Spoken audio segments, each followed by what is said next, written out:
Hey everybody, this is Perch, and it is a very rainy hail. It's a hail Tuesday afternoon here. Hope some people can join, but hey, if you can't, no worries. We're going to just have a short little conversation, probably for about an hour, maybe less. Is about 5 minutes before I started talking. It just started hailing like mad outside. It's like it's icy snow going on right outside, and it's right over. I've got a little skylight kind of above me, so it's getting the hail and the glass. And I hope nobody can hear this, but if you can, sorry about that. If it's too distracting, then I'll call this a bad sign. We're going to talk about comics, and down comes the rain and the hail. So what are you going to do? But at any rate, thanks for joining me here. Hey, eat that horse. Nice. Yeah, if you're up there in Bellingham, for all the people here in the Pacific Northwest who are coming and joining, and I've had the great pleasure of talking to online, I would absolutely love to get together. Once this is all over, we can emerge from our houses, and we're no longer locked up. Then I think we need to get together someplace, a bar, somewhere. We are going to have some drinks. They are on me, definitely, and we're going to laugh and cry and maybe just laugh about where everything has gone. But I hope everybody's doing okay. Certainly a crazy, crazy week here. I had a couple topics that I wanted to get into. So we're going to talk a little bit about comics, a little bit about certainly what's happened this week with Diamond and kind of what to expect. Right now, I don't know what kind of mic am I using. I'm actually using the same Bose headset that I use in the car. The difference is I'm in a room, I'm not driving, and I'm staying still. So let me know if this audio quality is super, super terrible. But like I was saying, we'll be talking about what this all means for the comic industry and where that's all going. I'm going to talk a little bit about when I expect things to get back to normal and what normal looks like, what comic shops can do. I'm going to talk a little bit about digital, and I want to we'll try not to get into a rant, but I want to talk about why we find ourselves behind the eight ball with digital and why that's, why it's bad. And then in addition to that, answer your questions. We've got some great ones already. Tommy's asking, did I see Rick Remender's X-Men pitch from 2014 that he posted on Twitter? I did. In fact, I meant to retweet that. I've got like 4 different laptops going right now all over the place, and work is spread out everywhere. And I need to bring it back. Oh no, so the audio is like a closet with running water. That's no good. Okay, well, if that's going to be the case, I will switch over. I can switch over to just a regular kind of talking if this gets super bad. So please, people, let me know in the chat if this is awful. I'll switch over again. Although awful audio is why you come, I think, to the whole party. That's what it kind of comes down to. Hopefully, this settles up a little bit.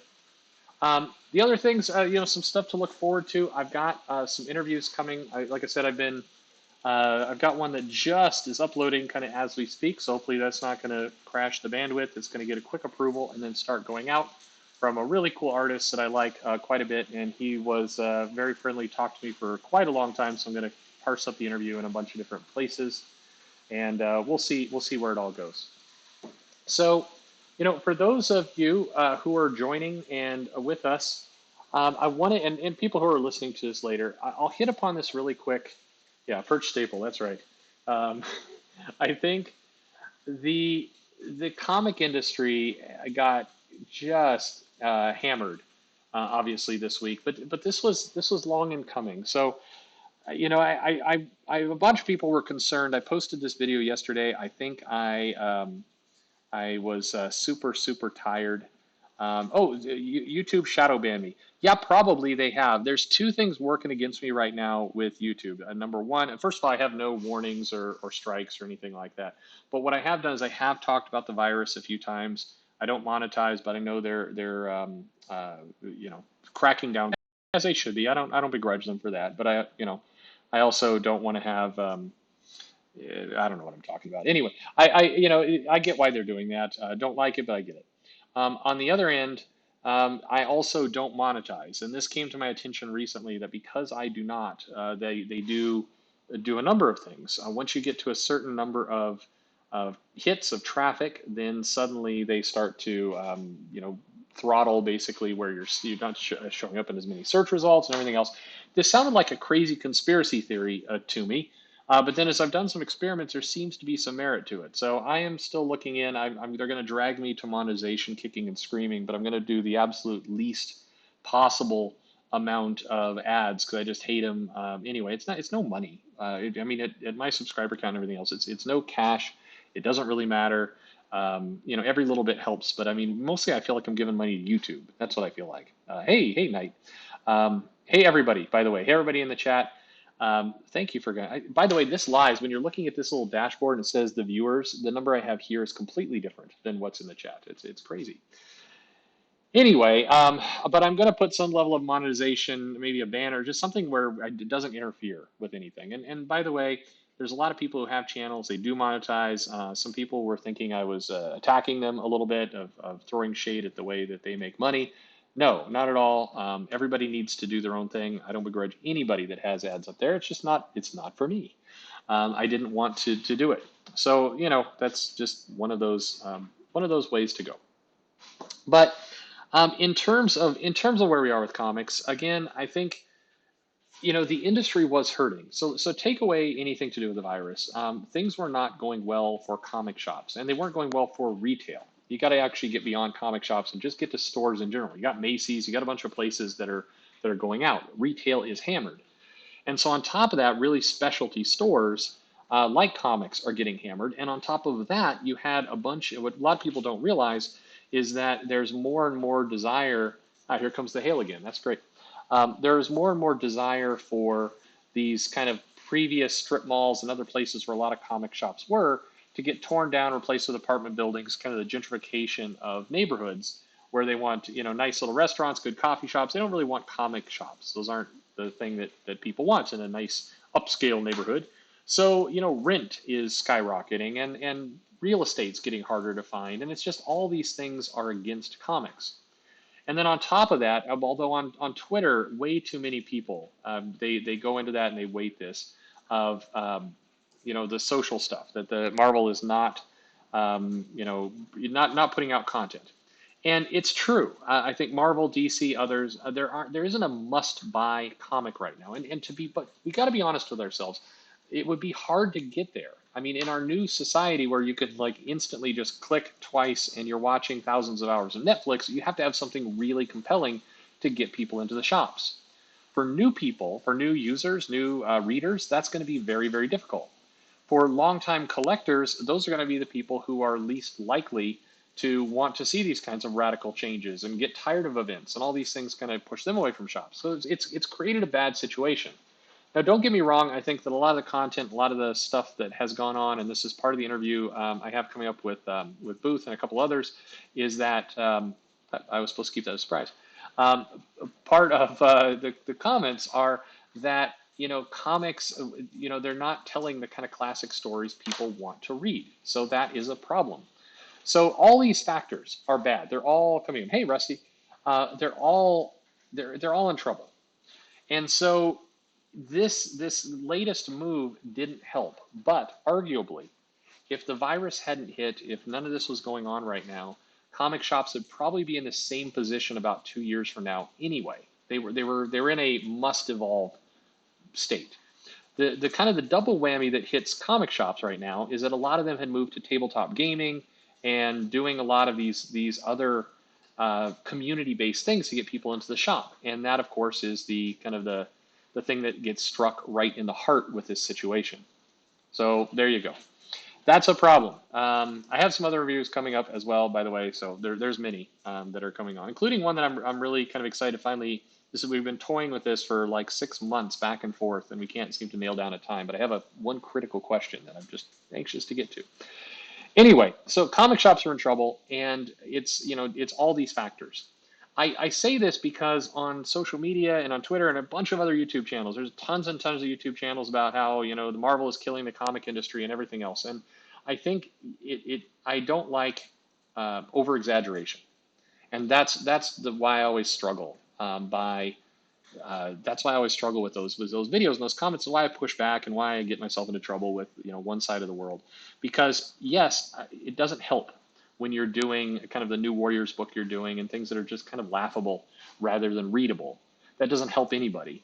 But it's not the sole factor. And so right now, if Marvel was putting out nothing but the best classic perfect stories, the comic industry would still be hurting by where it's at right now. I'm also unusual in that other retailers don't like me because I've been a long advocate for the newsstand to return. Some comic shops like the idea that they can only buy comics in their shop, but the reality is it's not healthy for the industry to have the direct market so closed off. It was healthier when lots of people are going on. Yeah, Albino Thunderbuns, again, the best name in all of social media, is absolutely right. We're seeing a year's worth of decline, at least a year, probably two, being compressed in a couple weeks. And this is happening everywhere. So this is the problem. This is where we sit with comics. And this is why I think that as all of you go out and you're having conversations on social media or listening to videos, please keep people honest. The kind of hyperventilating, there's only one problem with all of comics, that doesn't, A, that's not accurate. B, it doesn't help because we have to solve many problems. We can't stop with just one. That's the problem that we have. So, where do we go? So digital. I mentioned that at the beginning. So will digital save comics? And the answer is no. Digital will not save comics. Digital may save aspects of the comic industry if it is done properly. But here's the problem with digital. We talked about the problem with comic shops. Here's the problem with digital. And I know this is super, super boring to say and everything else, but if you look at Japan, as I've talked before, Japan's a way different market. But regardless of that, Japan started making moves to make friendly digital a long time ago, as in like more than 10 years ago. And they were smart in how they got this distributed, how they went to feature phones early, how they eased into it. And if you look at Shonen Jump and what that, all kind of everything that went on there, it was designed for, first of all, there was a recognition in Japan of the phone or the tablet is not the same as paper. So let's not try and do weird gymnastics to make it appear that way. But at the same time, the comics on the phone aren't meant to be movies or movies around the side. They still need to be comics. So readability is key. Let's focus on that. And then it also was treated a lot more like marketing than comics in the original days. And I stress this because here is where, of all the different things that DC and Marvel should be doing right now, and I'm going to name some names here in a second, which is different for me. What Marvel and DC should have been doing is building this digital world. They had the money, they had the resources, they had their parent companies, well, certainly Marvel did, that were churning out digital work like crazy. If you look at Disney and ESPN, I mean, ESPN has an amazing mobile app. They were doing game casting on mobile really, really early. Long before there was an iPhone, there was the ability to watch a game, get scores, see all that stuff on your phone. And it worked, or on your PC through a browser. They did it smart. Now, Marvel, on the other hand, took a completely different approach. And there's this guy named Ira who used to run the digital strategy at Marvel. And I don't know where he is now. I think he's long gone. But he was, pardon expression, he was a gigantic prick. And so all these tech companies, these people, these little startups were coming saying, we'll build you an app. We'll take all the risk. We don't need to get paid. We're going to build it. And then we would like to do a revenue split with the comics, basically be a vendor. And they were thinking about it like marketing. They're not thinking like, hey, we're going to scan 10,000 comics. They're like, we're going to get the current monthly comics. We're going to put them up. And then after 4 weeks goes by, the comics disappear. And we're going to drive people to stores because collectors will still want, comics. But this is going to be a vehicle for people who can't make it to the store for a few days. They want to read some of the comic online on a digital format. This is a way to kind of bridge that gap, which by and large is how Japan pulled it. That's where they went. But this guy Ira, on the other hand, is like, I am the king of all digital. And so I was down at the San Diego Comic-Con, and I was with some friends, and I was with a guy who was trying to push comics on mobile really, really badly. And they were, and this guy, he worked for a company, they had built a comic reader for mobile, for tablets, and they were working with Viz, which is a U.S. company, and they were already engaged with Square Enix over in Japan, and they were doing comics there, and they were ready. and they were just ready to go, and they had the right strategy, the right plan. And this guy Ira, along with Joe Quesada and a couple others that were down there, were just, first of all, they're like, well, we're Marvel, so you need to, earn our time. And the tech companies are like, we're tech companies. We're going for like a $500 million valuation. That's what we're trying to do with our companies. So your comic company actually is, we're seeing you as smaller than us. It's just weird how this dynamic was playing out. And they're going, we're here to build a business and bring you money. I mean, we're not asking for money. We're not going to give you money. We're going to split it and try and create a new market. And the business model that Joe Q and Ira and these other guys settled on was, we are going to offer $100,000 buy-in. So basically, these companies had to go to Marvel. There was no exclusivity. They had to pay Marvel $100,000 for the rights to some comics, and Marvel wasn't even committing to which ones. And then, they'd have to do all the work to transcode and put everything on digital. And then it would get filtered out. And at any point, Marvel said, we will, we have the rights to pull it. And our revenue split, we have the rights to renegotiate at any time. So, we'll go ahead and do, I think they were offering like a 20-80 split. The 80 was going to go to Marvel, 20 to the tech company. And, if we decide, we could take it to 90-10 with no notice, or we could take it to 50-50. In fact, it was pitched that way. I mean, my friend's sitting there and he's grinning because he's like, look at this asshole. I mean, sorry, honestly. And he's going, and I was going, well, you could, we may change it to 90-10. We may decide we want more of the pie. If this starts to make a lot of money, we're going to want more of the pie, but we might go the other direction. We might give you half the pie. I mean, who knows? And my friend looks at me and later and he's like, this guy had never done solid business in his life. This is stupid. This guy was in charge of the digital strategy. Shortly thereafter, Marvel did the Marvel Motion Comics, and then they did the Marvel AR, where they were printing little AR things. They had an AR app that didn't work well. And it's just, that's the kind of strategy that this company had back in, this would be 2006, sometime around that time. It's 2008, maybe, kind of in that window. And it's just stupid. I mean, that was never going to work. I apologize, it's kind of a long story, but the reason I said that was, if you fast forward to today, there's no, Diamond can't ship comics out to stores. Here we are. If you fast forward to today, what the hell? I mean, if there was any kind of digital bridge, then life would be great. I mean, it would be wonderful if that was going on, because we would be able to, first of all, keep the next few weeks going. We would have strengthened the comic industry because, again, lots of people tell me, hey, people don't want to just read digital, they want to go to paper. You're right, they do. But that doesn't mean that digital can't be a good marketing approach. It can't be a good route to this platform. But no, instead we get nothing. And so now here we are, 2020, and there's nothing. They're working with Comixology, which is a lousy platform that nobody likes. I mean, in part of the interview that I have coming up, the artist directly talks about, and this is what Comixology does. And by the way, you're paid like very infrequently, quarterly or every 6 months, and it's just it doesn't work. Hey, Feisty, this doesn't work. And this is if you're running a comic shop right now, you're trying to figure out, hey, what do I do? How do I go? This should be exactly what will happen. Robert asks, did you see everyone ganging on Brett Booth? Well, I mean, I mentioned him earlier. He's one of the guys I'm interviewing for making similar statements. No, I haven't. But, oh, yes, I did, actually. He talks about, where's your digital now? Yeah. I mean, exactly. Where is your digital now? I'm sorry. There's no comic shop in the world that would say, gee, I would like to have zero marketing, zero promotion, zero help from the big publishers. And even though a lot of comic shops do worry about digital taking their business, most have looked at it now, and I think very few really have that paranoia. Most would just like to see any kind of promotion. And Brett Booth was right on. We should have had a digital strategy 10 years ago.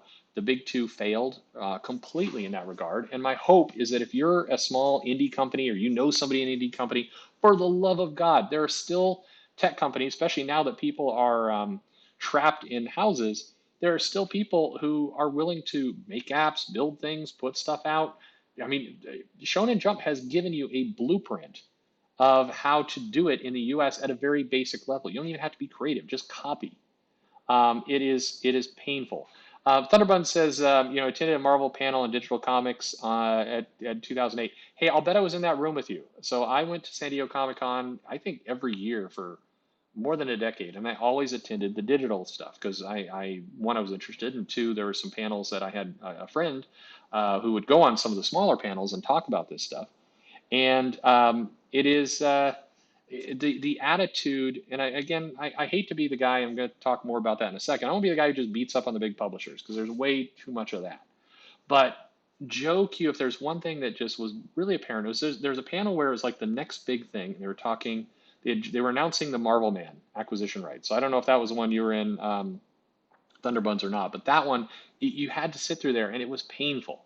You're sitting there and these guys were arrogant and they were just painfully just proving that they, one, had no idea what they were doing, and two, that they were not going to listen to anyone who had a good idea. And I was sitting there.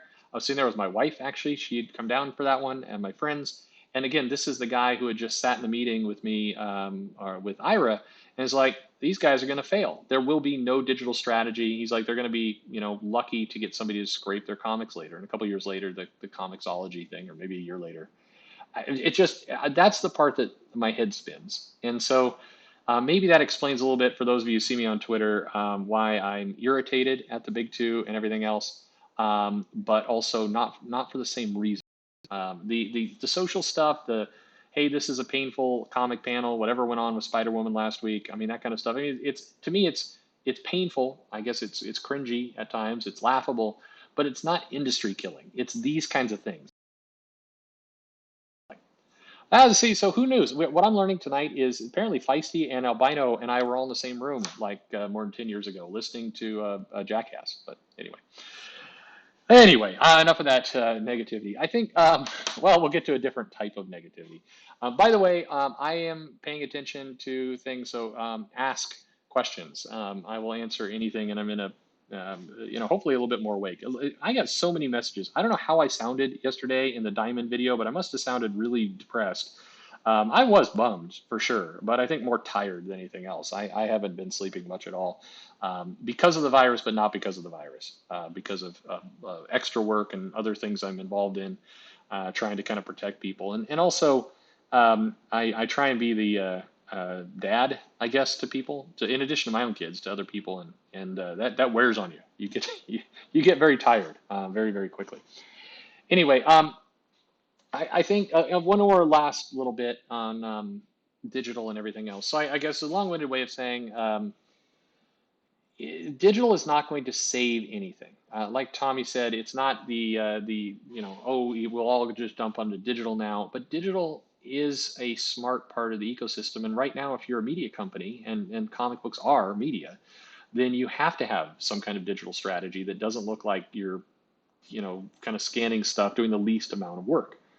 And that's badly what is needed. So as I mentioned on last show, I'm between shops still. I am about ready to open one, although who knows when that's actually going to be now. But I've had, people I'm still pulling for, people that, I'm subscribers that are sticking with me, which is very nice. I'm still receiving, well, I was receiving boxes, I should say. And yeah, I've got lots of people calling frantic. So where's the go-to for digital comics for Westerners? Yeah, Comixology. I mean, it's the go-to because it's the only two. You sound like I was fastening a noose in that Diamond video. Yeah. Well, I felt bad because I'm seeing people go, "Hey, man, hang in there, man. We're still with you." I felt, I'm like, oh man, I'm getting too much sympathy here. I don't deserve it as much as other people do right now. But it was bummed. I mean, bummed because of everything we just talked about. Because a lot of this situation was avoidable. I think this is the problem with one distributor. Although, as I mentioned yesterday, some people are saying, well, we should have had 3 distributors. It probably wouldn't have mattered. I mean, half the country is about to be on lockdown or more. I'm on lockdown now as of last night, and many of you are going to be or are. And so the comics weren't, I mean, this wasn't going to happen. The comics weren't going to go anywhere. And in a weird way, Diamond is doing people a favor by not just shipping boxes out to stores that, can receive shipments, and pay for them, but can't actually do anything with them. So I mean that's a worse situation certainly for people. But anyway, it's a tough, absolutely tough time. But a lot of this in terms of digital and being prepared was definitely avoidable. And on top of that, it is depressing that we have not seen leadership out of Marvel and DC during these times. Now, I did get a couple messages from, by the way, I've saved names, these guys. I never know if they wanted me to use their name or not. I've been, every now and then I thought, I should just say who I'm talking to. But then I noticed they get mad at somebody else for revealing, somebody DMs me, whoever you are, creator, anybody else. I think that I'll keep your secrets. I'm not going to screen. I'm not going to share stuff around. That's not cool. So I don't do that. Um, Kindle is an option for Westerners, but there's just not a lot of Kindles that have been sold. That's the problem with Kindle. And that's the other problem with digital in the U.S. is nobody's really buying these tablets. People buy an iPad, but then that costs a ton of money. So, but there you go. Um, Yeah, Gail Simone is dumb. I'm sorry. I mean, I'm blocked by Gail Simone. I remain blocked by Gail Simone. I guess some people reached out when she did her, hey, I'll unblock people who got caught in a blockchain. And I guess a couple people reached out saying, hey, what about Perch? Hey, everybody who's here, I don't need a GoFundMe. Thank you, Tommy. Everybody should reach out to Gail Simone and say, unblock Perch. I know I pissed her off on some level. I think it was the Chuck Winding bit. I know that irritated her to some extent. Anyway, I'm sorry, I've now started to wander my thoughts. What are our thoughts on Marvel and DC doing a crossover to save comics? I'm glad you asked that because I think it will happen. I think here's what we're in for, and this is my prediction. I think we're going to have at least 4 to 6 weeks of zero comics being shipped. The situation in New York is bad, and it's growing bad. At the same time, you do have to get the economy running again, but you've got, we still haven't gotten to any kind of, are we over this yet? Italy, the number of people were hoping that it leveled off, go down. Looks like the numbers are going up again at Italy, so that's no good. And so we haven't seen kind of the end of this. So either we're just gonna kind of hunker down until half the country is unemployed, which I think people will just go back and risk getting sick before that happens, or we'll start to see some light at the end of the tunnel. Though hopefully nobody out there is eating fish food. I mean, good Christ, I'm sorry. I mean, I as I've said before, I'm not a big fan of the president. I'm not, but so everybody knows where I'm coming from. I haven't been a big fan of any president for quite some time. I always feel like this is a huge responsibility, big leadership position, and it always feels like dopes get up there as our leaders. And that goes for the Senate, Congress as well. I never like I see people every now and then and goes, oh man, Nancy Pelosi is my hero or Mitch McConnell's my hero. I'm like, you guys are smoking crack. I have no idea what you're talking about. Anyway, but it is I really am annoyed when people beat up on others for unfair things, whether it's in comics or other stuff. So when I wake up this morning and I see that the president's getting beat up for two dummies eating fish food or fish cleaning solution, I mean, it just reinforces the fact that our country is still strong, stupid, and until like we can get our arms around the situation, things aren't going to open up again. We're still in a lot of trouble. And, the New York situation, the dumb fish situation, we haven't gotten to a place where we understand what we're dealing with yet, or at least emotionally have come to grips with what we're dealing with. And until that happens, we're going to stay close. So I think we're at least 4 to 6 weeks, possibly, longer than that, maybe 6 to 8 weeks away from comics opening up again, from, diamond shipping.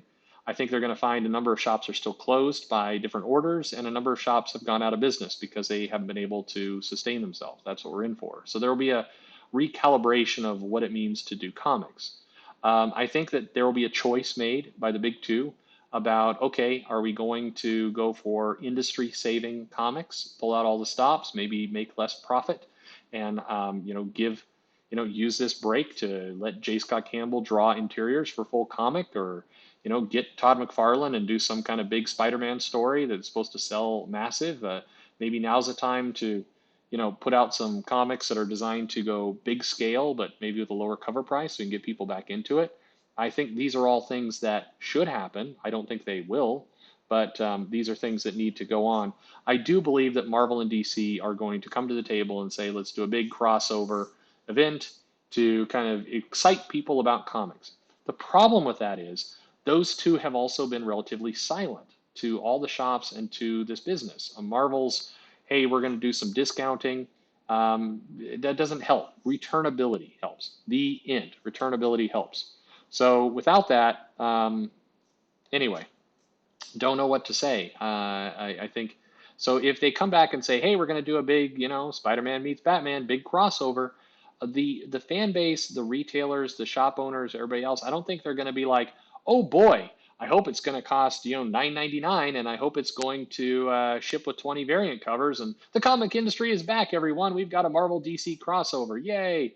I think what's more likely is due to this break, a lot of comic readers hungry for something to consume are going to turn to the indies. I think they're going to turn to graphic novels and collections, and I think it's going to shift a lot of attention, not to crowdfunding, but to indies. And I want to call it out specifically because a lot of people are like, now it's crowdfunding's time. No, I mean, you guys, crowdfunding still has to do, you still have printers, you still have shipping. There's a lot of stuff crowdfunding has to do as well. So, I mean, it's not like, that road is clean. It's not. But and plus, what people are going to be drawn to right now are big collections of comics. They got time on their hands. They want to read, binge Lock and Key, or they're going to want to read all of Why the Last Man, or they're going to want to go through The Walking Dead if they haven't read it before. That's the kind of stuff that people are going to go toward. And so when comics start churning out again, I don't think people are going to be going for, hey, it's a summer annual event featuring the Infinity Stones that are now people. It's going to be a hard thing to swallow. And with a lot of money being flushed out of the economy, I think people are going to, suddenly go, hey, wait a minute, this thing costs $4.99? Because a challenge that the comic industry has is kind of like the turtle in the boiling pot, the lobster in the boiling pot. Nobody boils it. Well, I mean, some people eat turtle, I guess. But it's the lobster in the boiling pot where it gets hotter and hotter and hotter. You don't realize that things have gone bad. And the problem with comics is the price has been that way. It's just kind of risen very slowly. And so now we're forcing everyone to take a, maybe 2-month break from buying new comics. And so when they come back into it, they're like, well, one of two things. Either people are like, hey, wait a minute, $5.99, when did this happen? And it's like, well, it's been happening for the last 5 years. You just didn't notice. But suddenly they're going to notice.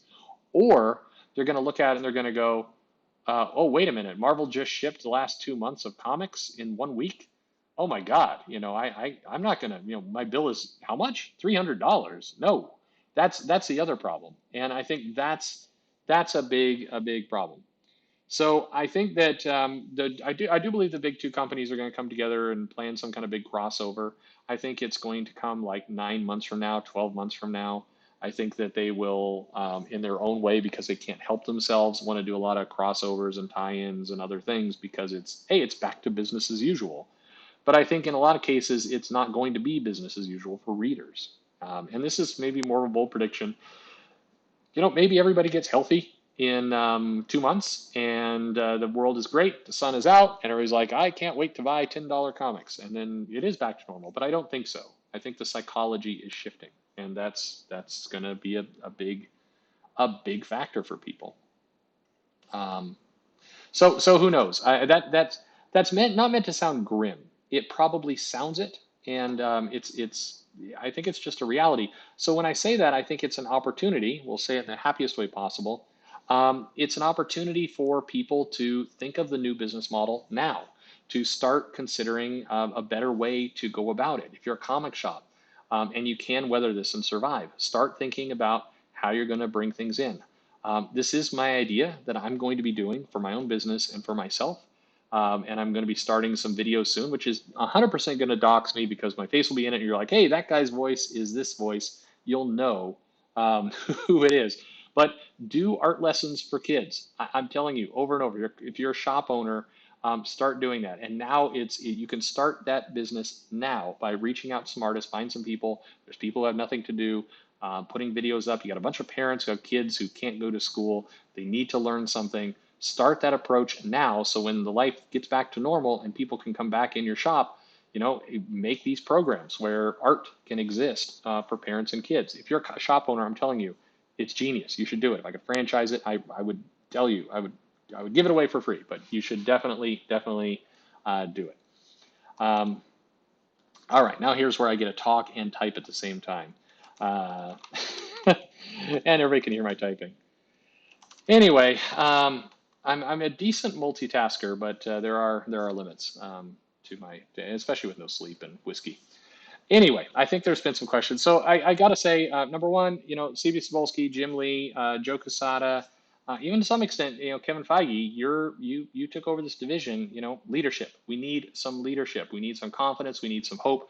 The one thing people are beating up on Trump over with hey, he keeps saying that he hopes life can get back to normal. Maybe he's so stupid he actually believes everything's going to be great in a week. I don't think so. I think part of what he's trying to do is say we can't be all negative all the time, because people do need to see the light at the end of the tunnel if they're going to keep their brains moving forward and all the rest. And I think if you're CB Spolky, Jim Lee, Joe Quesada, any of these people, you need to lead. A lot of people, Tinian, Tom King, Scott Snyder. Again, on and on and on, including the person that everybody should mail if you are not blocked by her, Gail Simone, telling her unblock Perch, free Perch. Um, um, it's a Chuck Winding cartoon. That's what did it. Anyway, they are trying, and the creators are trying, and including Brett Booth with his comics. The creators are trying to put some enthusiasm into this industry, and it's awesome for them. Good on them. Now the corporate bosses, the people who have the guaranteed salary, the people who are not on commission, they need the same help. They need this help. So please show some leadership, both to your employees and your freelancers. A lot of them are wondering when they're going to get back to work. A lot of them were wondering when their next project was going to be. Now it's completely in limbo. It was the shops need it, the fans need it. Show some leadership, and that leadership can't be, hey, we're going to have Spider-Man beat Batman in 6 months. Please, no. It is tone deaf. Ian, hey Ian, he says, do I think there will be a danger to comic shops as this drives digital prices down $1 or $2 an issue? It will be a danger. So this is an interesting question, because I think that the comic shops like Mile High and Midtown that did do a lot of business on new comic sales and all of that, I think in a weird twist of fate, the really big shops that were new comic based as their revenue, they will hurt. And places like Midtown and Mile High and others, they didn't have that kind of backup business. They had some games, had some toys, but they didn't have that other parts of the business that, say, a Golden Age Collectibles or a lot of other people that were already investing in other things had started. So if digital drives prices down, that will be an issue. But I also think that Marvel and DC, they will be drug kicking and screaming to lowering prices. I think right now is an opportunity. If you're an indie comic maker or publisher, anybody, it's time to create a consortium, a tech council of what it means to use digital as a marketing approach for your printed business and for shops. Get some key representatives, some retailers, get some people who understand how to kind of, digitally transform an environment. And I'll definitely come out of my Perch avatar and use my name and everything else. I will help drive this industry, whatever it takes. I will help drive this industry.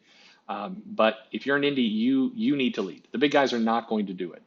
And I think that the bigger shops that are new comic based, they do have a chance of getting hurt pretty bad. But a lot of those guys have cash reserves. A lot of those will move into kind of subscription sending for collectors, and that's where we'll go.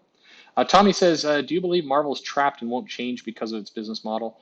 I think, yeah, I do. I think that they won't get it. They'll basically go, ooh, this was bad. Well, let's get back to making comics now. Hey, good news. We're going to have Secret Invasion 2, and it's going to come back, and we've got some covers by Oliver Copiel, and it's going to be wonderful. And I think there will be, for Marvel and DC, I think there's going to be a moment where they're going to come to realize that the world has changed.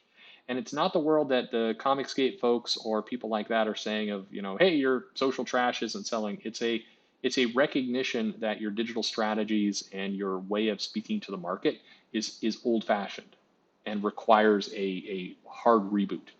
And a little bit that's what they went through in the early 90s when Image came out and kind of the whole 90s dip and everything else. There was a moment of recognition that Marvel and DC went through. And what's funny about it is Joe Quesada recognized that there was the need for a reboot and change of their thinking and their business strategy.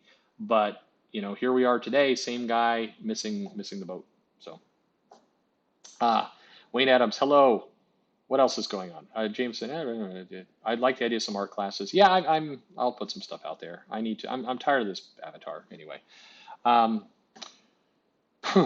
that's a lot. So as long as I'm pissing everybody off, I'm going to go completely across the board. So now I want to, for a brief period of time, I want to talk about Comicsgate and indie comics and crowdfunding.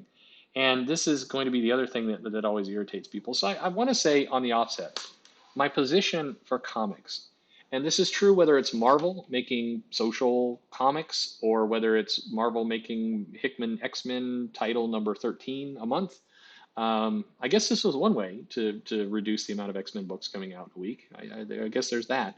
Whatever it happens to be, or it's somebody doing a crowdfunding book, or it's Cyberfrog, or it's Richard Meyer's latest his pandemic book, or any of these guys, or whatever you happen to do. I have one stance that trumps kind of all others, and it's this: I like to see comics being created and put out to market. Period. The end. And even though I posted up a little image of Spider-Woman, which I found ridiculous, that doesn't mean I want the book to be burned, destroyed, not sold, shot into the moon with a trebuchet. I don't want any of those things. I think books should come out. I do think that, beyond that, there needs to be smart business strategy, and you need to put out books that will sell, and comic shops, should have a good library of books that they can actually deal with. But Wow says, I don't think I've heard anything saying controversial. I'll interrupt. Hey, Wayne. Hey again. I don't think I do either. In fact, most of what I say, I think it was you, Wows, who posted. Perch kind of says the same things over and over. I mean, I don't mean this is negative, but he posts the same kind of obvious things over and over and over again. Like, who argues with this? Damn it if people don't find a way. I think I don't think it's controversial, but I know that people get wrapped up in their own ideas and feelings. And there's certainly been some live streams where it's like, that Perch guy is super faggy, I think was the quote that I liked the most. I also want to put that on a t-shirt. And they just don't like it. I don't know. As I said, my rule that trumps all others is I want to see comics out. So when Richard Meyer made a bunch of money for Jawbreakers, his first one, I remember on Twitter I said, congratulations for making a lot of money on Jawbreakers. Good job. And I meant it. Meant it truthfully. And a bunch of people came in, including some creators, saying, how dare you, compliment a Nazi, and, that all stuff went on. And I said, look, he's putting a book out. I'd rather see books out. I don't care about the creator. I wish more creators would be nice people. I wish that Richard Meyer had not done all those videos about Heather Antos and that whole drama back and forth and all that kind of crap.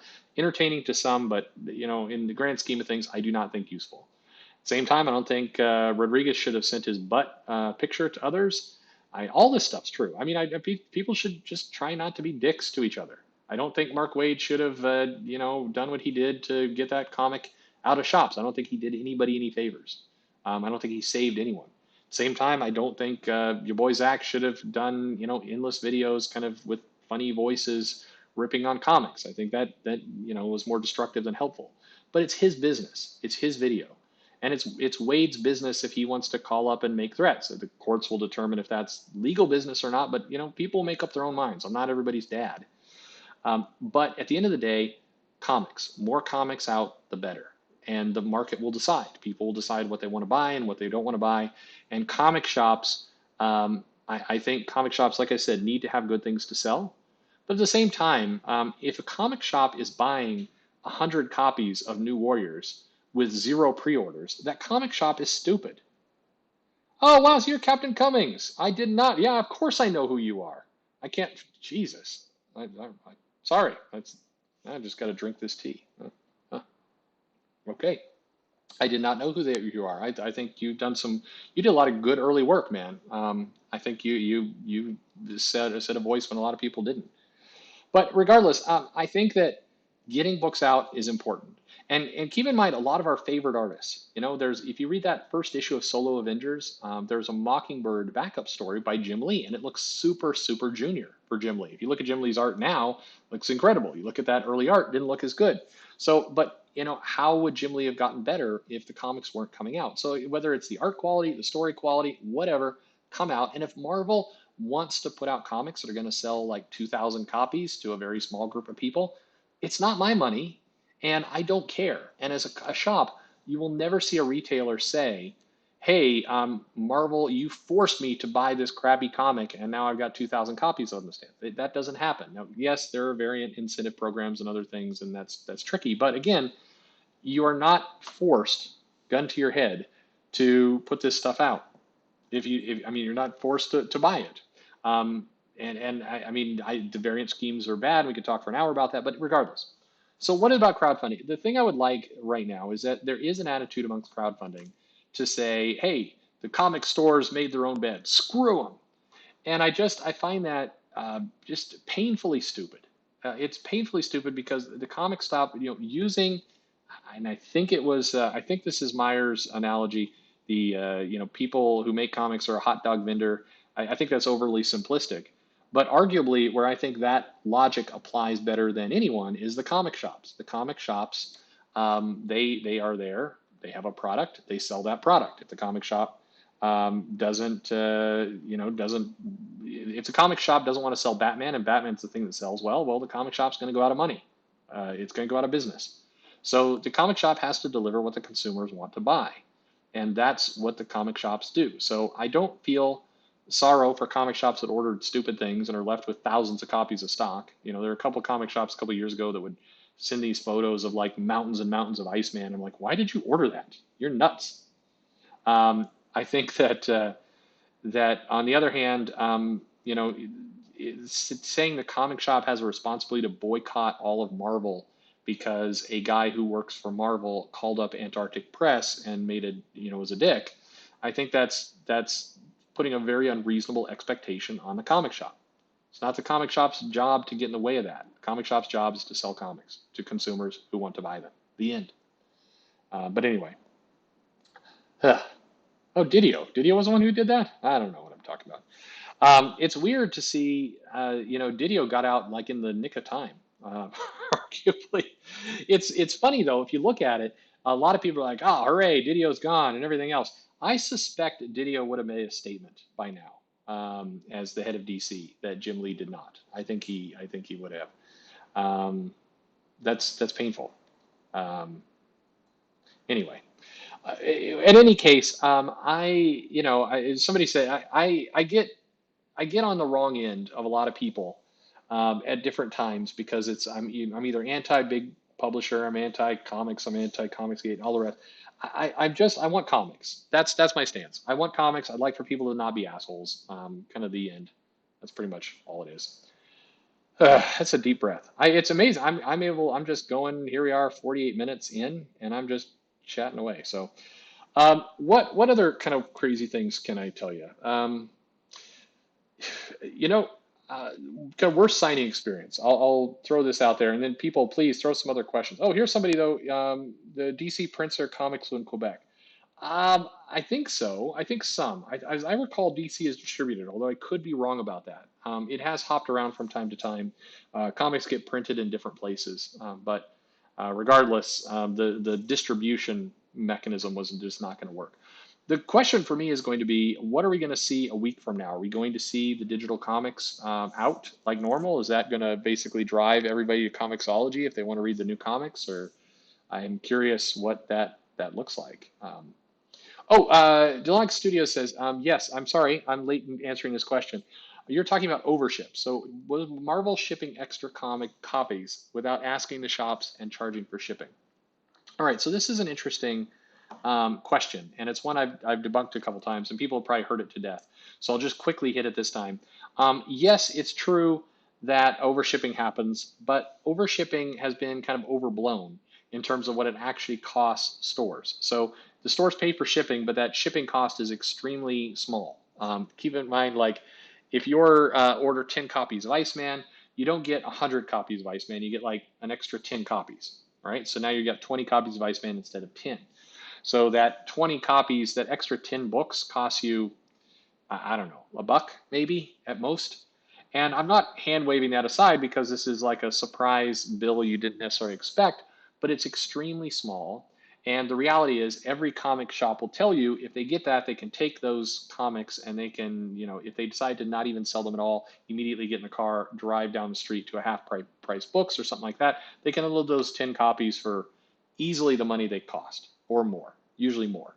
And lots of people do that. That's why if you go to half price books or places like that, and you're like, why does this shop have so many copies of like Future Foundation #2? It's like, well, it was an overship, and all the comic shops basically dumped it, and that's what they do.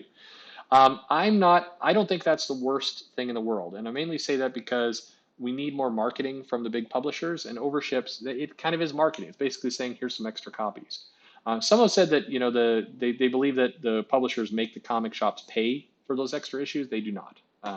They don't pay for like the cover price, the MSR, the wholesale price of those comics. They're only paid for the shipping. Is it annoying? Back in 2016, Marvel was doing a lot, and the bill would sometimes go up $30, $40, which again, that's significant, but still, it's not as big a deal as people have made it out to be. So just kind of, there's a balance there. Not saying it's perfect, just not saying there's a bit of a balance. Hey, Paula. Hey, I'm yeah. Well, you'll get to see us on replay. I'm just chatting away on here. Next time I do this in a week, I will have some guests on here. We'll just chat and have a good conversation and do that. I've got Mac laptops, so anybody has some good suggestions that you do streaming and they've got some decent software that allows good juggling of people, I'm all ears. Wayne, Crowdfunding, most schoolyard kind of talk. Zach, trash law stories. Yeah, so I want to kind of state, I think I'm not trying to beat up on anybody. I don't like the big super chats. I don't like the everybody kind of jokes around and beats up on someone. I just don't think that that's useful. I think there's only so many times that you can go at Edwin Boyette. On the other hand, I think Edwin Boyette needs to quit like leading with his chin. Like, can everybody just shut the F up and just go on about their business? I think that would be pleasant, but these things make money for people, so that's why they do it. I think that I don't like the roasts where somebody takes a comic and then they read things in a silly voice and they do timing stuff. I know a lot of people do, and I know that's something that Zach does with a lot of success. I mean, he's got that model down. The reason I don't like it is because, not necessarily because they're doing it, but because a lot of people do not understand that they should actually, if they want to truly understand what that comic's like, they ought to at least read it themselves, because you're getting a performance of that comic. You're not necessarily getting that comic, and you can read it and discover it doesn't actually play like what you think. And so I say this also from the standpoint of not a week goes by, and it's usually daily. If I want to talk about Miss Marvel as a character, I like to analyze the different characters that Marvel and DC and the big guys use, of who they're putting into big spots where they're trying to market and try and get some growth out of. All you have to do on Twitter is to make a comment about Miss Marvel of any kind, Kamala Khan, Miss Marvel, and you will get somebody who will come in and say, hey, remember that time that she ran a gulag and imprisoned all her friends? And it's like, yes, that was a storyline, but we got to stop boiling down entire characters to one tiny moment. And unfortunately, a lot of people saw those roasts and they saw those videos, and that's all they've ever seen of that character. So I've had people say super ignorant things like, oh, she still runs a secret prison in her basement. I'm like, no, that's Damian Wayne over in Teen Titans that was doing that. And he's not doing that anymore either. But that was never Miss Marvel. And that was 3 issues during Civil War II, which most people would like to forget entirely. And the whole purpose of that story was she was doing something because she idolized Carol, but then she discovered that was dumb and she was uneasy. And then she paid a price for it because her friend was hurt and it was bad and all bad, blah, blah, blah, blah, blah. I think it was a dumb storyline. I just think, there's more things to love or hate than just that one thing. Like, we gotta get more things. That's all. Yes. Cummings. Yes, I would absolutely love to talk to you comic history about Wortham. I think that's a fascinating thing. And Southern accents do great for super chats. Absolutely. Yeah. Streamlabs. Does Streamlabs do Mac? That's the problem that I have. Anyway. I was doing a crazy story. So I had a shop years ago. This was back when I was down in the Colorado area and had a smaller shop.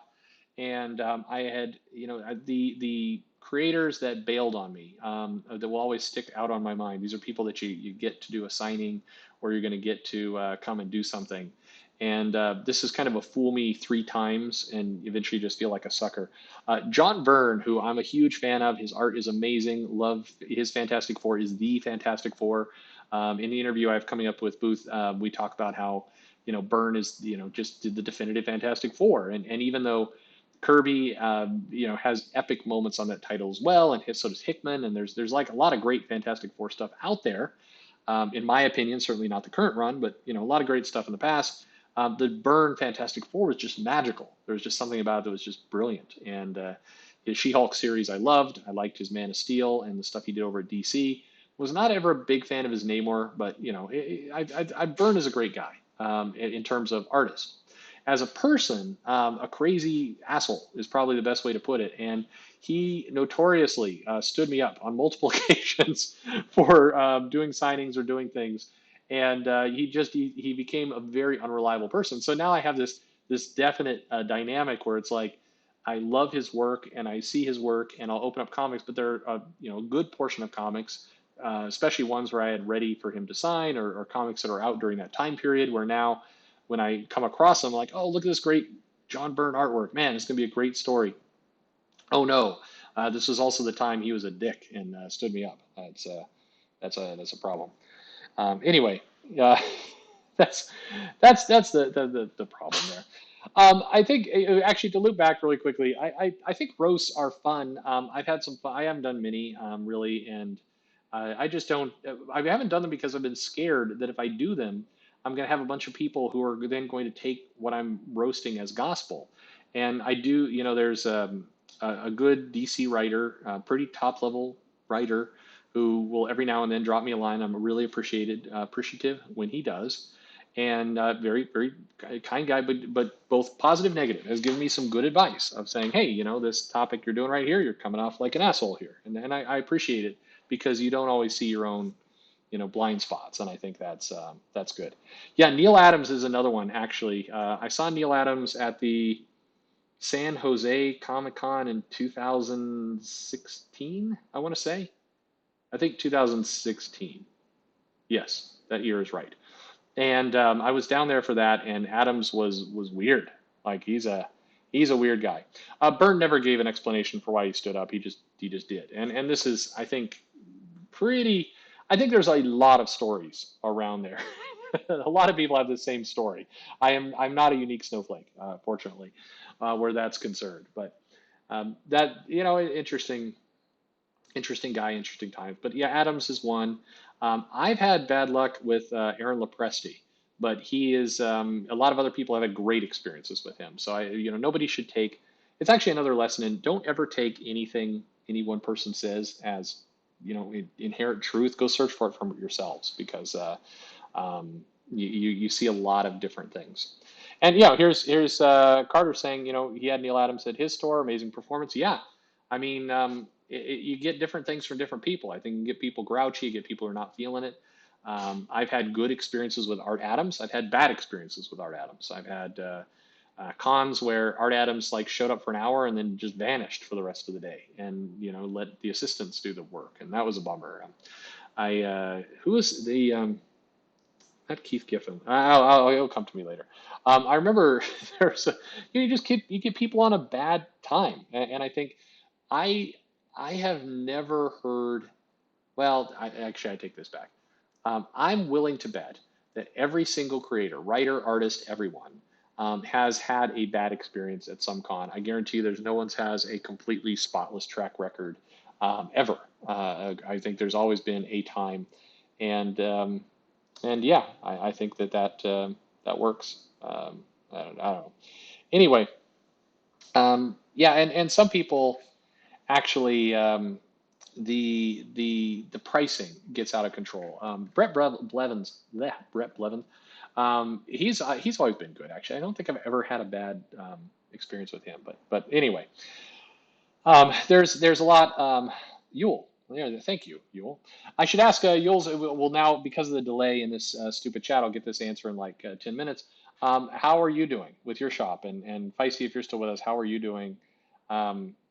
I'm hoping you're doing okay. We should band together. It's time for us to do more. I think in comics in general, we've got to start doing more together and start looping in people who actually want to build business. I think on the crowdfunding side, what I don't see right now, I see you see a lot of enthusiasm. You see a lot of people talking about, we're building an arc or this is our own business and everything else. I don't see the person with really strong, like, let's take this business to the next step level. And when I say that, a lot of people will say, well, I mean, when you got, Van Sciver making whatever $1 million, whatever, what's the next level for him? Well, first of all, you can never make too much money. But second, you do have to figure out, it's kind of like Marvel with the digital. Marvel back in 2008 was probably feeling really good about everything they were doing. I mean, they could be arrogant. You could have Joe Q go up and talk about Marvel Man and the next big thing, and who cares, right? He's on top of the world and it doesn't matter. But the times change. And the way you protect yourself from time changing is that you create a actual business network, you create a structure. And what I don't see in the crowdfunding books and a lot of the indies is I don't see that drive to structure. I see a lot of people depending on kind of Twitter attention and YouTube super chats and that kind of thing. And I don't see this structure. Now it's more than just, a website to catalog all this stuff. I mean, actually figuring out ways that 1 + 1 can equal 3, not just simple things, and that's why that needs to come.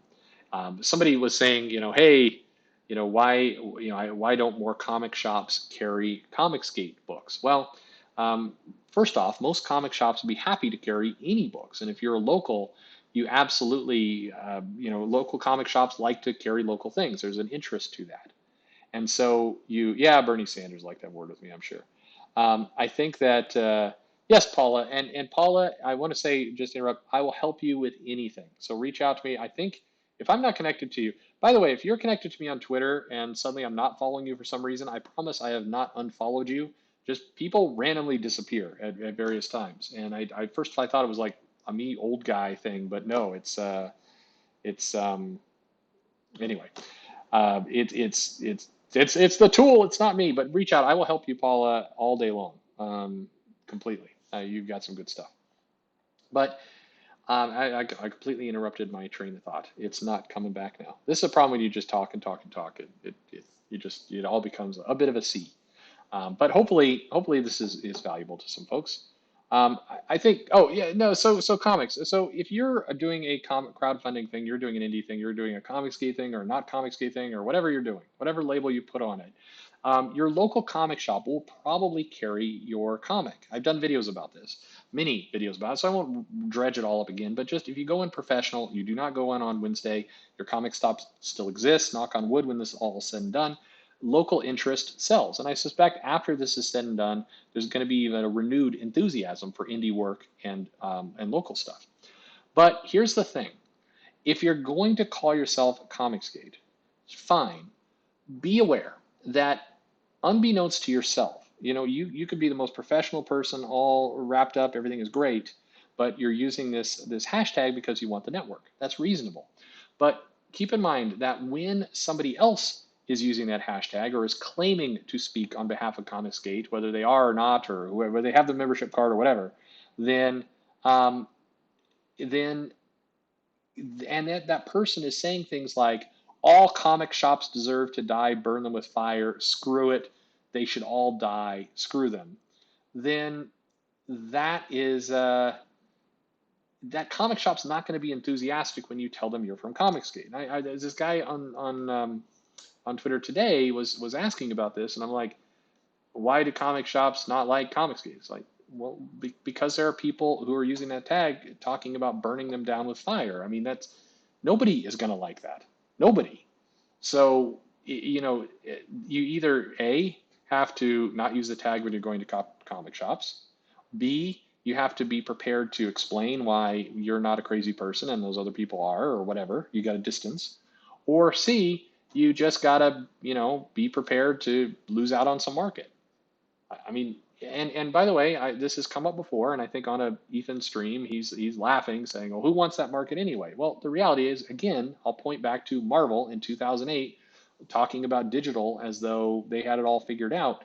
right now, if you're a business person and you're trying to get comics out and you want to sell them wherever you want to sell them, you want to get them into the hands of readers, your goal should be everywhere. That's your goal. That's what you need to do.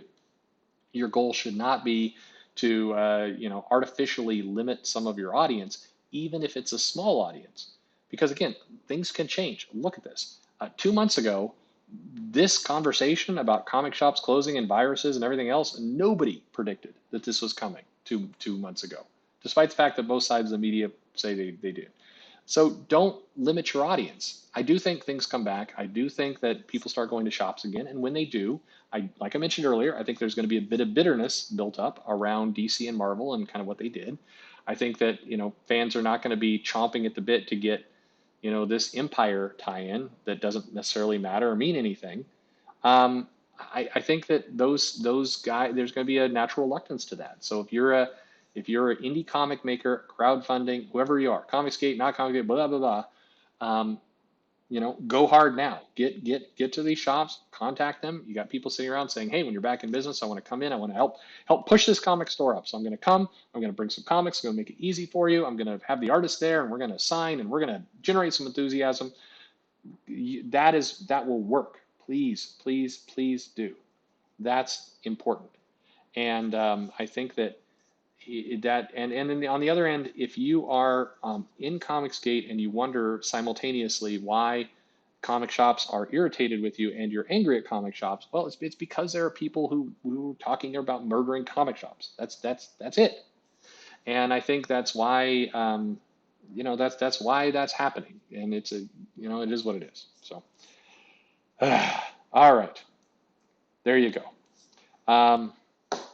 I've been going for an hour. I've got, according to this, 21 people. I have no idea how many people are actually in the chat. I should probably check, but then that would cause crazy things to happen all over the place. So who knows?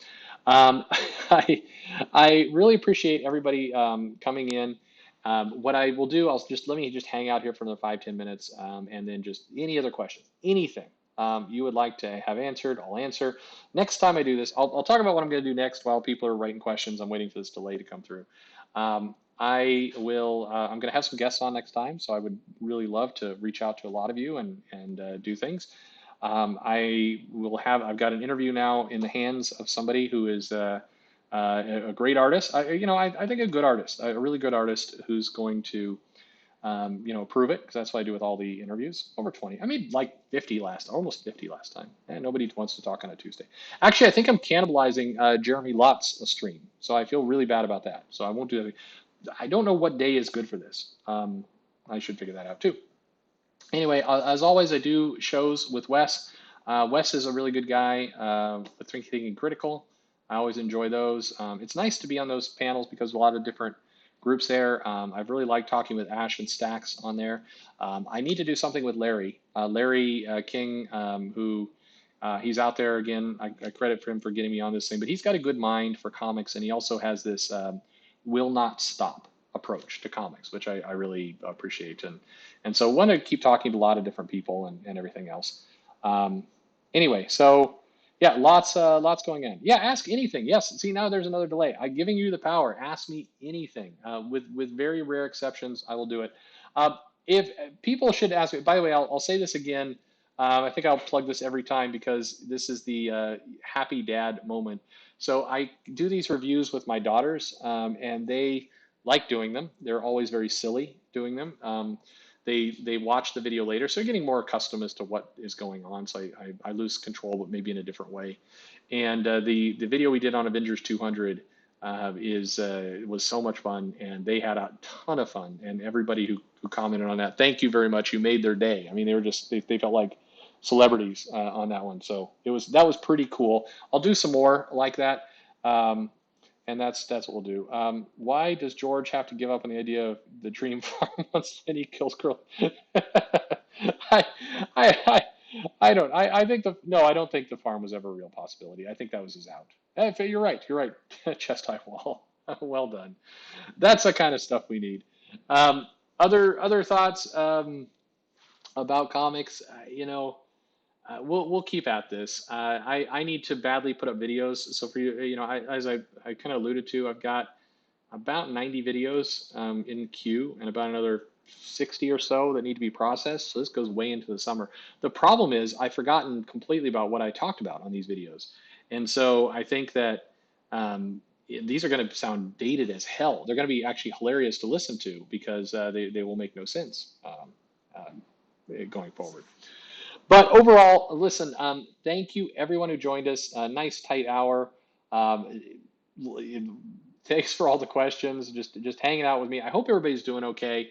We'll do more of these. We'll figure out how to jump on a live stream and chat. I should do some more warnings. Can you name more names in your videos? It always seemed vague and wishy-washy. Yeah, I agree. I don't know, Richard. I don't know is the short answer to that. I guess here's my two bits of logic to that. Number one, I'm behind an avatar. And so I feel scummy if I'm going to name someone's name but not name myself. That doesn't seem fair. So I need to get out of the avatar and then I have a little bit more freedom. The other thing is I talk to a lot of people on Facebook groups. I talk to other retailers. I talk to different what am I saying? Different creators and everything else. And I get a lot of stuff in confidence. It's not always clear to me what they want to go public with or not. So what I need to do is just start getting more into practice of saying, hey, I want to talk about this. Is that okay? I think I just need to do a better job with that. So I agree. By the way, you say it is wishy-washy. I agree. I'm not sure. I'm trying to find the right balance between doing what's ethically right and then being clear about things and other stuff. Like I talked about Ira today and Joe Q and some other people. I mean, I'll get more into that.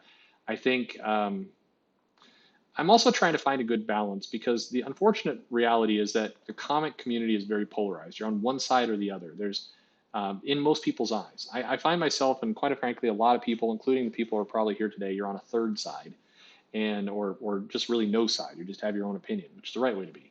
But it's very easy to tip things over. So, for example, if I have a conversation with, I tell this, by the way, to everybody I interviewed. When I interviewed Brian Edward Hill, I told him, hey, I don't want to get you in trouble. So I want to talk to you. I'm very interested. But if you're going to take heat from people because you're talking to Perch, and Perch has said that, he wants to see all comics exist. Because when I said, again, when I complimented Zach on Jawbreakers and the funding success, I didn't get any kind of like from Zach, by the way. I'm just saying. Anyway, I got heat from Marvel editors from oh God, what was her name? The current editor. The Avengers editor? Alana. Yeah, Alana. Sorry. I got kind of like downvote. There wasn't a downvote on Twitter, but just I disagree. This is wrong, and kind of a bunch of nasty comments about that. So fast forward like 2 years later, I'm interviewing Brian Edward Hill. I don't want to get him in trouble because it's like, oh, he's talking to the guy who complimented Zach, and now it's going to reflect. I don't want to do that either. So I've got to find a balance. But anyway, that's my answer to that, Richard. I hope that makes sense. But I hate it too. 90 videos in the queue. When do I sleep? Not nearly enough. Brown, hell, I missed it. Are you going to leave this up? Yeah, I'll leave it up for sure. B Brown, you like Cyberfrog. I know you do. I laugh. You put a comment up. You're always refer to Cyberfrog. It's funny. My family's doing good. I'm glad. Yeah, things are super weird. I don't know what to do. Yeah, when I criticize people, I don't always name them. That's what I mean. I'm going to do better with that. That's fair. I like the 2 uploads per day. Yeah, I'm gonna. So I had 2 uploads a day, and then it kind of dropped for a day or two. I'm gonna cram all the videos forward. So that's gonna happen as well.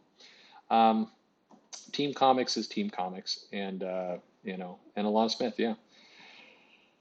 You cannot like comics and not respect what CG is doing. Well, Brown, so you're late to this. I talked a little bit about this earlier on Comicsgate. I recommend kind of take a back look at it. I want to explain. Comicsgate is got issues because it's not a cohesive message. I'm just, again, that's my opinion. Everybody can have different opinions on it, but it's like the comment earlier. When you have people out there saying, burn all comic shops, burn, you don't deserve to survive, and then they're using the tag and they're claiming that they're part of Comicsgate, well then, yeah, I don't like that. I don't like what they're doing. If that's what, I don't like that. So that's an issue. If we're talking about Comicsgate is finding a way for people to make comics, well, like I said earlier, I want more comics. So I like what they're doing there. So I shouldn't have to pick fully to love everything one group does or doesn't. I like the extra comics. I like that. I don't like the fighting and the warfare and the nonsense. That's it. Um, yeah, I am. You're right. I am more of an idea guy, which, as we see, there's more money and more subscribers in drama, but um, I am who I am, so it's all good. I hope Brian Edward Hill gets to do another X-Men comic as well. He definitely needs to, but um, it's yeah. I mean that seems like a cluster. He needs to come back to it. He's a really good guy, really well spoken. I'll tell you another guy again as a preview to things. I am a fan of Brett Booth. I know some people on Twitter have issues with him, but I think he puts his heart into his comics. I think he single-handedly salvaged a lot of Wally West, and that character is in a terrible place after Heroes in Crisis.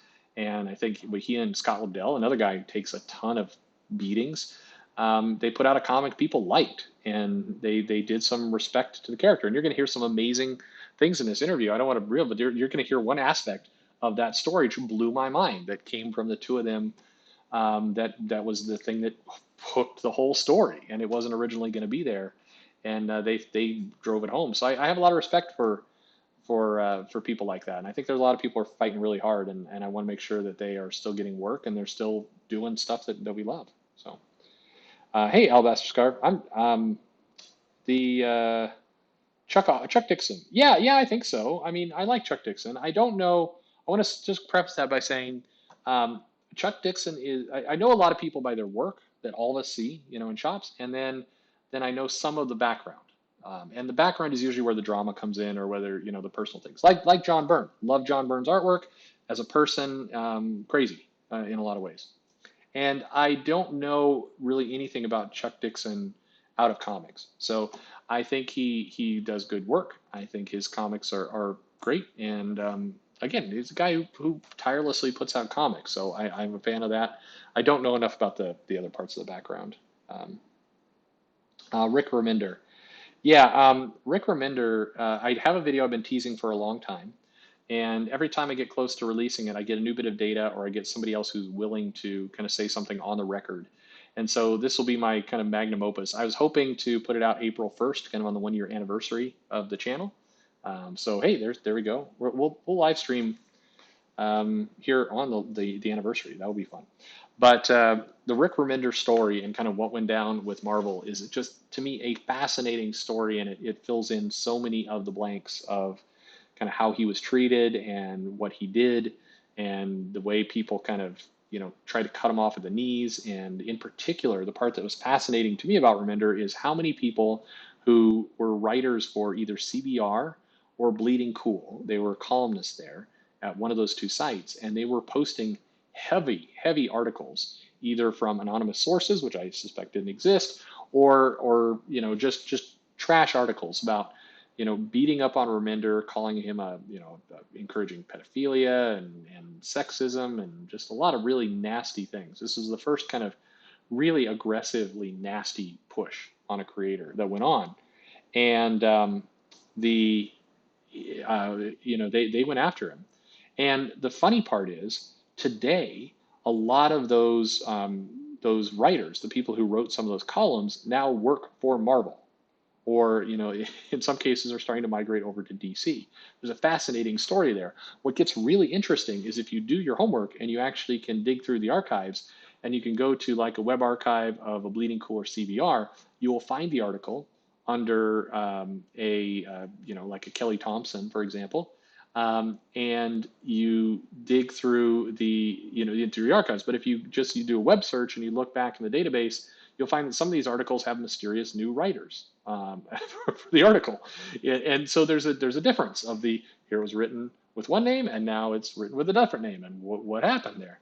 It's just interesting how many people at current Marvel, like Kelly Thompson or Matt Rosenberg or Donny Cates, and no, I'm not dumping all these into this mix. I've moved, to be clear, moved topics slightly. Just how many current writers have come from either CBR or Bleeding Cool. That's a very interesting thing to track and to watch. And anyway, Rick Remender, I think, is super high class, amazing writer. I think he got cut off at the knees, and I think he made the decision of like, I don't need to put up with this crap, and he doesn't.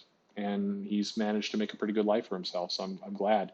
But Remender's Venom, his Secret Avengers, his X Force for sure, I think were pretty amazing runs. And you know, it's funny when he was doing Captain America and he did that Dimension Z storyline. Um, he is people are like beating up on that at the time. Man, that run looks like the golden era compared to what we've gotten from Captain America for the last several years. Remender is he's a good guy. So, and if you just knew him from Marvel, you know, Black Science I thought was a pretty incredible book. I've liked a lot of stuff he's done over at Image, so you know, some good stuff. I wasn't a big fan of Low, but I've liked a lot of his other stuff. So anyway, definitely check that out if you're looking for something to binge. Remender does some pretty amazing things. But anyway, there are definitely a story to tell there around kind of people who worked for the news sites, and now they are, you know, moved over to being writers, and that's some crap. I think some serious crap. You hung out with Remender when he worked at a store. I mean, I've people have said he has a temper. I've always really liked him, and I don't know, always been a good guy to me. So again, everybody has different stories of creators, but I think he's a class act, and I think he was one of the first creators, I think, in the modern era to just get screwed. Other people like Mark Miller kind of got it after the fact, um, but Remender got just screwed, I think. Um, Alabaster said, "Do I think Time Warner and Disney care about local comic stores? Not really. I don't. As big corporations, I think they. I'm not necessarily looking for them to have, you know, lovey feelings toward the local comics shops. I'm mainly just looking for them to have some maybe business empathy, some basic, like, hey, we need to make sure this chain stays alive.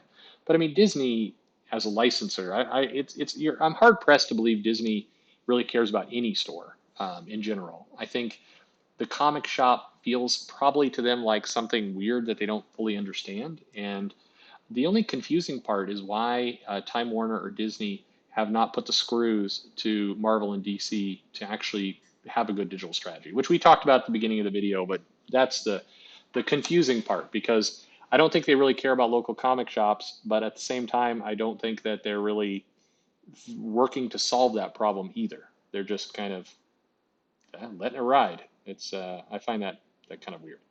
But I'm probably going to wind it down. Nice, good hour and 20 minutes. I've just noticed my voice has started to change. So it's either puberty or it's starting to, I've talked solid for an hour and 20 minutes now. And this is what I don't realize. I did the interview with Hill, which went about an hour and a half, and the interview with Booth coming up, that's over an hour, close to an hour and a half. And I don't have to talk the whole time though. So you get those breaks. You know, I can drink some of the tea or the whiskey as it might be, and get some good things out of it. But I hope you guys do like the interviews I have coming up. I think there's some good ones. It's always just good to get some other perspectives and kind of see what people are into and what they like. So thank you everyone for joining. I really appreciate your time here tonight. Hopefully it was a nice distraction from everything else going on. We will make it through all this. We can support each other. Everybody who's not blocked by Gail Simone, remember, unblock Perch. That's your mission. um, like I said, I made fun of Chuck Wendig. I did. That rant on Twitter. I just, you know, it was just right there. But thank you everybody for joining. Just happy little stream. We'll do some more. We'll advertise some more. I'm going to come on again April 1st. April Fool's Day, that's next Wednesday. That'll be the 1 year anniversary of this show, and I don't know what that will mean, but I'll try and get StreamYard up and going and have some guests, and we'll just have fun with it. And um, just try and hang out there. I know a lot of people locked at home. That's no fun, unless you're now just going to have the great video game playing experience of your life. So thank you, and yeah, start at the beginning if you join this late, and you'll get some stuff at the start. I think I insulted and complimented everyone, but take care and cheers. Thanks for listening.